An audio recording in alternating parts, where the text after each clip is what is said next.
Unwanted frizz can be annoying, and I'm here to help you conquer it. Here are 7 mistakes that you're probably doing that is frizzing up your hair, especially if you have curls. I'm Curly Panda, your curly hair specialist. Let's talk about it. And make sure to watch till the end because number 7 is the worst one at creating unwanted frizz. Let's get started. First, brush detangling your hair while it's dry. Brushing curly hair while dry creates breakage and it damages the hair. You only want to detangle your hair in the shower while you have lots of conditioner on, creating a slip. Start with finger detangling, then move up to using a brush. I learned this the hard way because growing up, my parents didn't know what to do with my curly hair, so they would brush it every morning before I go to school. And I'm over here screaming and crying because it freaking hurts. It's all tangled up. And the more they brush, the bigger my hair would get. And then they would try to tame it with braids, but all the little frizzies will be sticking out. That was a nightmare to me. I didn't learn that you should never brush your hair dry unless you want that look, until 8 years ago when I decided to finally start learning everything about my curly hair and embracing it. To learn that you should only brush your hair while it's wet,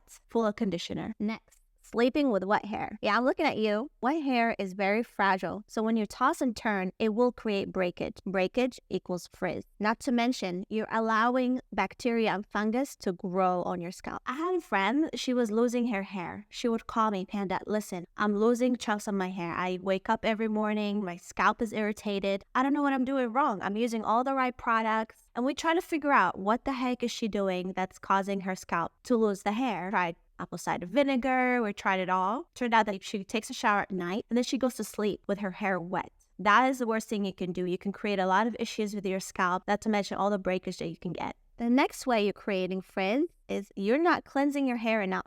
We have heard many times that shampoo is bad for curly hair and we should avoid it by co-washing, but that's simply not true. To have healthy hair, you need a healthy scalp, and you can't have a healthy scalp without cleansing. So make sure you're cleansing at least once a week using a hydrating, sulfate-free shampoo, or even apple cider vinegar. And I started my curly hair journey way before all this information started to pop up on Instagram or social medias. I had limited resources. I started my journey by reading this book. It's a great book, but we can say it's a bit outdated. So one of the things that sells you here is that you should never shampoo your hair. You should always use cleansers that have no poo, it doesn't sud, or always co-wash. Now, when I started this, it was great because my hair was super dry. So I started co-washing and that took care of that. So I thought, oh, this is great. But after doing that for quite a while, I realized I'm starting to have buildup. My scalp started to get very itchy. That's when I started realizing, no, actually cleansing the hair is very important. The thing you can do is get a very good hydrating cleanser so it doesn't strip out your dry hair. Although I still do co-washing. If I want to wash my hair middle of the week, I will co-wash and I will cleanse my hair once a week. Another thing you're probably doing, your hair is not wet enough when styling. You want to make sure your hair is soaking wet when you apply your styling products. You want to hear like a squishy noise. And here's what I mean. If you hear this sound, that means you did it right. Your hair should be this saturated with water and products. I used to get out of the shower, towel dry my hair, and then I will style it. That seemed like the natural way to go. And then one day, I was in a hurry. I decided to style my hair in the shower. That way when I get out, I can just wrap it up, get going. That day, I had the best hair day ever. That's when I started looking into it and I realized you need your hair to be soaking wet. Frizz is just a curl waiting to happen. Water is what's going to make the curl beautiful. And styling products is what's going to hold it in place. Something else you're probably doing is that you're touching your hair while it's drying. Leave it alone. Once you applied your styling products and defined your curls, you want to avoid touching it. Constantly touching and playing with your hair while it's drying will disturb the curl pattern, and that's going to lead to frizz.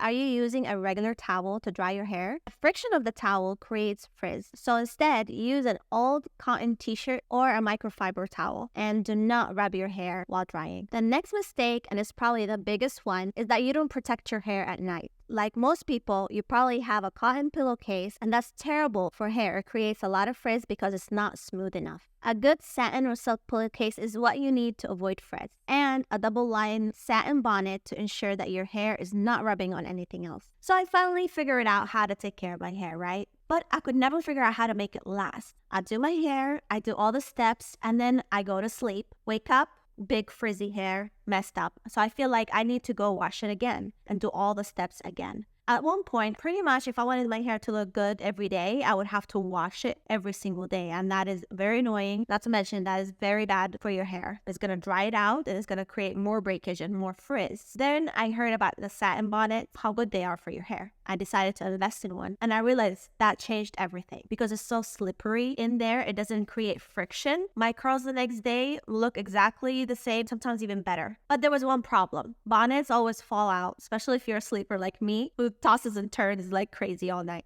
That's why I decided for me, I also need a satin pillowcase. I put on my bonnet, my satin pillowcase, and now my hair lasts me all week long. I know frizz can be frustrating, especially if you haven't been able to embrace it. With these 7 tips, you can definitely minimize how much frizz you're creating throughout the week. If you have any tips to eliminate unwanted frizz, let us all know in the comments, and I'll see you next time. Okay, I'm gonna do it. Okay, I'm gonna do it. First. Breakage is the word. First, brush. Why is it like a tongue twister? Because I'm nervous. You're looking at me. What hair is fragile? Okay, why am I yelling? Being silly. Just talk. Mess up, you just say it again. What hair? Ugh. You say you want to give up? No. I'm buffering. No, I'm buffering in real life. I can't see how my face looks like. Probably look like this. Double chinned up. You stupid brain. Panda out! I don't want to say panda out, that's stupid.